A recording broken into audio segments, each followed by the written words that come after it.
మనతోని వెలుగు ప్రేక్షకులందరికీ నమస్తే. తాగుడు పాడైపోను, తాగుడు ఎంత మోసం చేసిందో తెలుసా మీ అందరికీ? చూడురే, నిజంగా ఈ ముచ్చట చెప్తే చిత్రంగా ఉంటుంది, కానీ ఘోరం జరిగిందిలా. ఘోరం అంటే ఘోరం. ఏడ జరిగింది ముచ్చట అంటే శంషాబాద్ అంట. శంషాబాద్ ఎయిర్పోర్ట్ దగ్గర ఏదో చిన్నపాటి ఉద్యోగం సంపాదించుకుంటేందుకు వచ్చిందంట. తమిళనాడుకి వెళ్ళి వచ్చిందంట ఒక పొరగాడు. ఆయన పేరేం పేరు ఉండే, చిన్నారాసు అంట. చిన్నారాసు వాళ్ళ పేరు జర గమ్మతుంటాయి. ఈ చిన్నారాసు అంటూనకంట 36 ఏళ్ళు అంట. ఈ 36 ఏళ్ళు జర అప్పుడో ఇప్పుడో పాడైపోను, పానం మంచిగా తాగుతారంట, పానం ఆగమైన తాగుతారంట. ఇట్టైనా అట్టైనా ఎట్టైనా కానీ తాగుడు మాత్రం ఏకి నెంబరు ప్రిఫరెన్స్ ఇస్తారంట. అయితే నిన్న రాత్రి పోయినట్ట 7 గంటలకు ఇటకెళ్ళి బయటికి వెళ్ళినట్ట. 7 గంటలకు ఇటకెళ్ళి బయటికి వెళ్ళిండి. ఇక తాగుతందుకు పోయినట్టు తాగిని ఇంటికి అయితే రాలే. ఎక్కడ ఇంట్లో ఉంటారు కదా, ఇక వీళ్ళు ఉంటారు కదా, వీళ్ళందరూ కలిసి ఎక్కడ అనేసరికల్లా రాలేడు. పలానా ఏరియాలో అంతమంది అంతా గుంపుకూడి ఏం సంగతి అనుకొని చిన్నగా పోయిరంట. ఈ దోస్తుగాలు ఉంటారు, రూమ్లో ఉంటారు, అంతా కలిసి అక్కడ సైడ్ పోయిరంట. పోయి చూస్తారు కలా సార్ పానంతో లేడు, చచ్చిపోయినట్ట.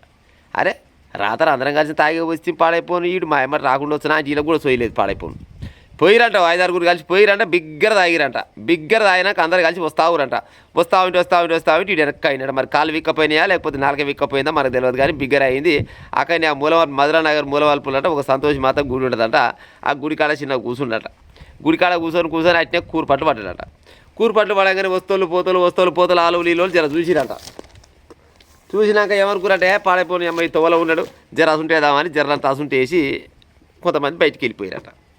వెళ్ళిపోయినాక ఇక అంతే సంగతులు. ఆ తర్వాత ఏమైనా ఏం కథ అనేది ఓనికి తెలియదు. వీళ్ళేమో తర్వాత వచ్చి పర్సన్ అయ్యి వీళ్ళు చూసిరు. కానీ అయితే ఈ పొద్దుగల లేగానే ఉంటారు కదా మున్సిపాలిటీ వాళ్ళు, ఆ మున్సిపాలిటీ వాళ్ళు అంటే ఉక్కుంట సంతోష్ మాత గుడి దాకా వచ్చిరంట. వచ్చి చూస్తారు కల్లా ఆడ ఒక మనిషి పడ్డట. మనిషి మొత్తం రక్తబండాలం అయిందట. అరే మనిషి దెబ్బలు దాగులు వచ్చినా ఏం కావచ్చు అని చూస్తారు కల్లా ఈ బొండిగా ఉంటుందిగా, ఈ బొండిగా ఏమి లేదంట. 7 కాడికి మెడకాయ మొత్తం కొరికేసినాయట. కొరికేసి ఫస్ట్ అనుకురంట అమ్మాయి వాళ్ళు హత్య చేసినట్టు అనుకో ఎమ్మడే పోలీసు వాళ్ళకి ఫోన్ చేసిరట. పోలీసు వాళ్ళకి ఫోన్ చేయగానే పోలీసు వాళ్ళు ధర ఆలోచించట.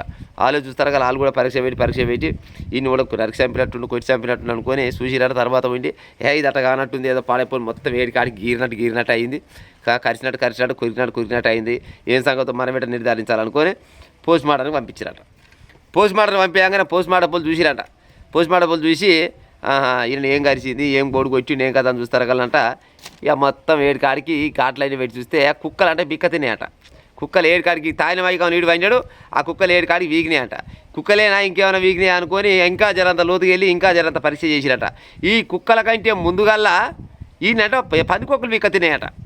పందికొక్కులు వీక్క తిని ఆ పందికొక్కులు 7 కాడికి విడిచినాక బుడ్డ పందికొక్కు ఎంత తింటుంది మాంసం కొద్ది గొప్ప తింటుంది, అది పతలే కూడా వీగిందట. ఆ తర్వాత కుక్కలు ఎప్పుడైతే దాడి చేసినాయో కుక్కలు మొత్తం 7 కాడికి బొనిగా మొత్తం పీకేసి చచ్చిపోయినాక తిని వెళ్ళిపోయినాయట. తర్వాత పోలీసు వాళ్ళు గిటగిట సంగసారని చెప్పారట పోస్ట్ మార్టం పోలు.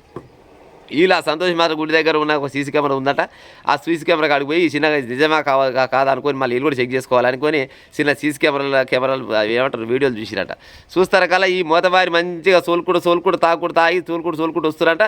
ఇలా గుంపని తెలిపోయింది. వీడు మాత్రం ఆయనే కూర్చున్నట. కూర్చొని అట్టే కూరపట్టు పడేది మొత్తం రికార్డింగ్ అయిందట. ఆ రికార్డింగ్ అయిన తర్వాత జరసేపటి కాగానే ఓ 10-15 కుక్కలు మొత్తం చుట్టూ గుమ్ముగున్నాయట. ఈయన చుట్టూ ఈ గుమ్ముగూడి మొత్తం ఆ కుక్కలు ఆడడానికి కొట్లాడుతున్నాయట. ఆ వీడియోలు మా క్లియర్గా అవపడి అప్పుడు పోలీసు వాళ్ళు నిర్ధారణ చేసుకున్నట. ఈయన కుక్కలు కరిచినాయి, కుక్కల కంటే ముందుగా 10 కుక్కలు కరిచినాయి. 10 కుక్కలు కరిస్తేనే జీవిడిచిపోయింది. తర్వాత కుక్కలు వచ్చి 7 కాడికి విక్క తినాయి అని పోలీసు వాళ్ళు ముద్రేసి పెట్టినట్టు చూడరు కథ. ఆర్పిలా తమిళనాడుకి వెళ్ళి వస్తే నీ తాగుడు నాశనం అయిపోను. కవిష్ గారు తాగబుద్ధి ఇంటి ఇట్లా తెచ్చుకోవాలి, తాగాలి, చేయాలి, కానీ ఎమ్మడున్న దోసుగాల కానీ ఇలాకన్నా సిగ్గు ఉండాలి కనీసం. అరే మనం పోతప్పుడు మనం 6 పోతే ఇంటికి 5 వస్తే మరి ఇంకోటి ఎక్కడవా ఒకని కాకుండా ఒకనికన్నా సొయ్యి ఉండాలి, పాడైపోను. ఆడ నెక్కొచ్చి మరి ఎడవుండో ఏం కాదు అనుకొని పట్టుకపోయి ఇట్లకాయ పడేస్తే ఈ కలవ గంజో దాగి బత్తలు లేకపోతే లేదో భాగం. కానీ ఆడ పోయినోడు అంటే పోతారు, మాకేమో కాదు. వాళ్ళకి సొయ్యి ఉందో లేదో పాడైపోను. అంత బిగ్గా తాగి పందికొక్కులు కుక్కలు విక్క తిన్నా కూడా సొయ్యలేని తాగుడు తాగిరంటే మీ తాగుడు నాశనం అయిపోను గారన్న ఆయన. గీత తాగుడు తాగితే ఎట్లా పాడేసి అసలు చెప్పురి. ఇక పోలీసు వాళ్ళు బంధువులకి ఫోన్ చేసిరంట. ఆ శంషాబాద్ ఎయిర్పోర్ట్లో ఏదో పని చేసుకొని బతారంట. వాళ్ళకి ఫోన్ చేస్తే బంధువులకు ఫోన్ చేసి వాయ మీ పని అయింది, కుక్కలు పీక తిన్నాయి, మా అమ్మగారి బాడీ తీసుకుపోతున్నారు అంటే ఇక వాళ్ళు బయలుదేరారట. మరి వాళ్ళు కొనబోతుండొచ్చు. తాగే బుద్ధిలో లోలను వింటే మా అమ్మగాని ఇంట్లో తెచ్చుకొని మంచిగా సకదానంగా ఆమ్లెటు శనగబట్టాలు పెట్టుకొని ముద్దుగా తిని టీవీ చూసుకుంటే తింటా అయితే హాయిగా ఉంటుంది పానాన్ని. కానీ ఈడబడితే ఆడ తాగి వచ్చి ఆటంగా తోలం అనుకుని పాడైపోను. ఆ బూరిలలో పడ్డరా కుక్కల బిక్క తినేయా, నక్కల బిక్క తినేయా, పందికొక్కల బిక్క తినేయా, కనీసం సొయ్యి కూడా లేకుంటే పాడైపోను. మీ తాగుడు నాశనం అయిపోను గారా ఆయన. అక్కడ ఉన్న చుట్టుపక్కల ఉన్న మొత్తం పరిశానలో ఉన్నట్టారే. ఒకసారి కాకుంటే ఒకసారి మెలక రాకుండా వచ్చులా. అంతగానం తాగినంటే పందికొక్కరికి ఇచ్చేటప్పుడే అనికి మెలక రావాలి. పందికొక్కరికి ఇచ్చినప్పుడు మెలక రాకపోయా, తర్వాత కుక్కలు మొత్తం పిక్క తిన్నా కానీ మెలక రాకపోయా. అంటే చూడు తాగుడు పాడైపోను. తాగినాక తాగినోని పానం కిందో మీద అంటారు కదా. ఇంకొక అది గిదే ఏది శంషాబాద్ ఎయిర్పోర్ట్ దగ్గర మధురా నగర్లో జరిగిందంటే గీ ముచ్చట. తాగుబోతులు వాళ్ళని తాగుతోలు గట్టిగా ఉంటే మా అమ్మగారు ఇళ్ళలో తాగే ఉపాయం చేయరి.